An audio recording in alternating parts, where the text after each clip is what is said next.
Welcome to the Mind Spark, bringing you the latest news from around the world out here, where the sky is big and the fields stretch on forever. A quiet crisis is unfolding. It doesn't make the nightly news, but for those who work the land, the foundation of their world is shaking.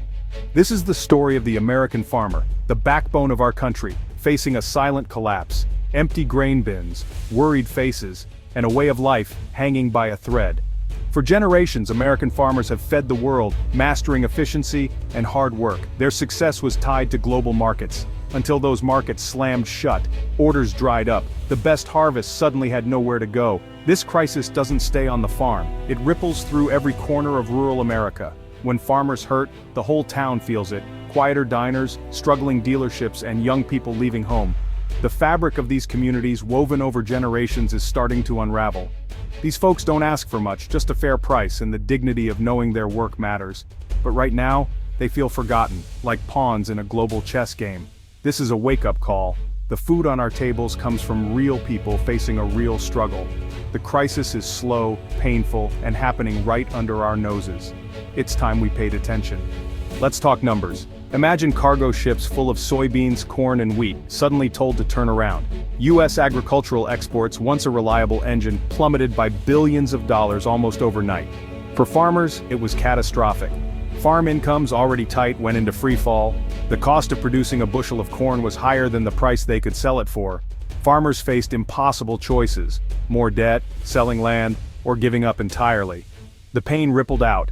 Farmhands lost jobs, truck drivers sat idle, suppliers felt the squeeze.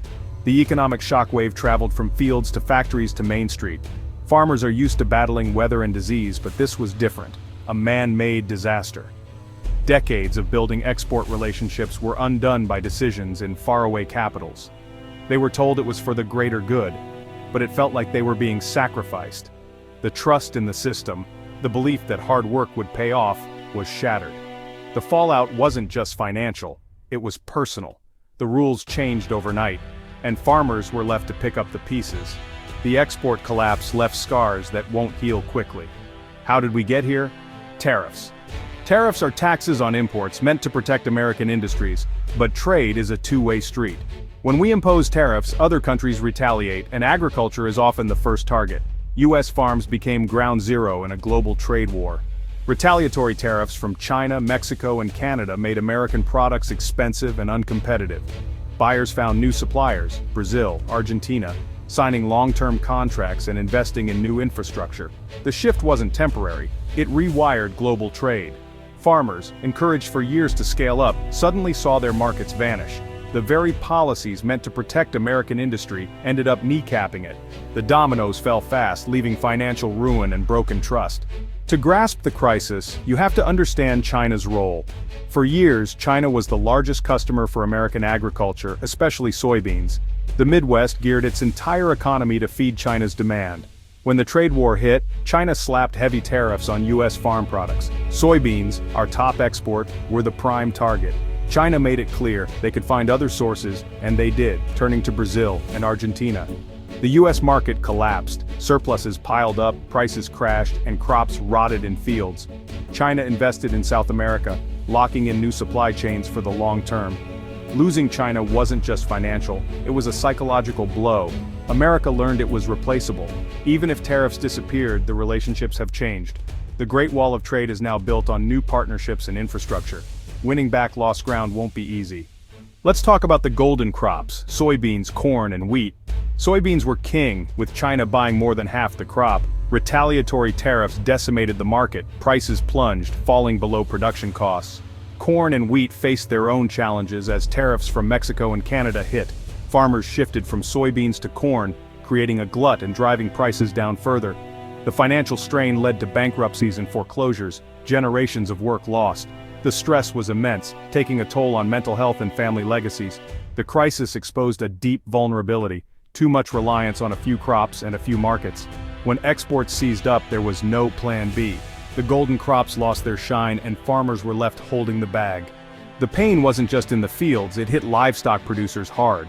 Pork exports to China and Mexico collapsed under tariffs, flooding the U.S. market and crashing prices.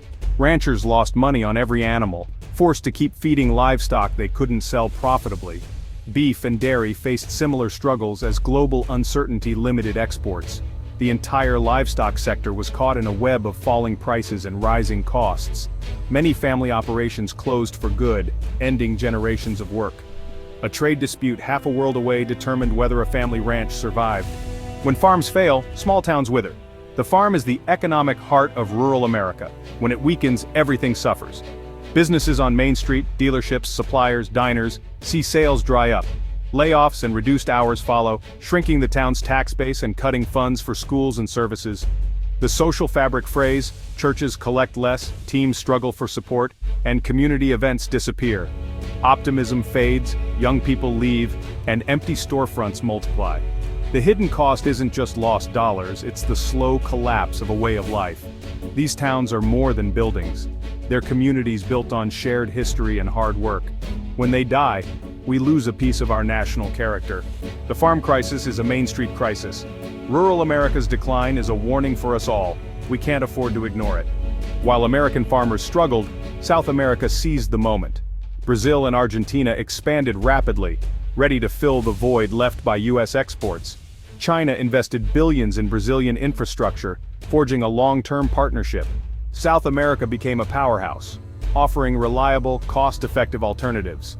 Even if tariffs vanished, trade relationships have been rewired. The U.S. is now just one option among many. The rise of South America is a permanent shift.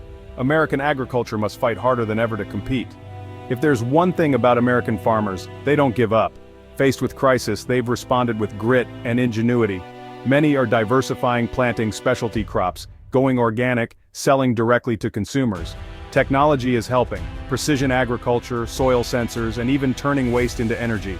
But resilience comes at a cost: more risk, longer hours, and immense stress. The mental health toll is real, and farmers shouldn't have to face it alone. Their fight is heroic, but they need fair markets and sound policy. They're holding on, but they need a lifeline. Where do we go from here? The collapse exposed deep cracks in our agricultural system. We need smart, stable trade policy, so markets don't vanish overnight. Rebuilding trust with trading partners and opening new markets is essential. At home, we must invest in rural resilience, safety nets, diversification, and infrastructure like high-speed internet. Mental health resources are critical for communities under stress. The future of American agriculture depends on all of us. Farmers are essential partners, not expendable pawns. We must listen, understand, and support policies that give them a fighting chance. By working together, we can keep America's heartland strong and ready to feed the world. The time to act is now.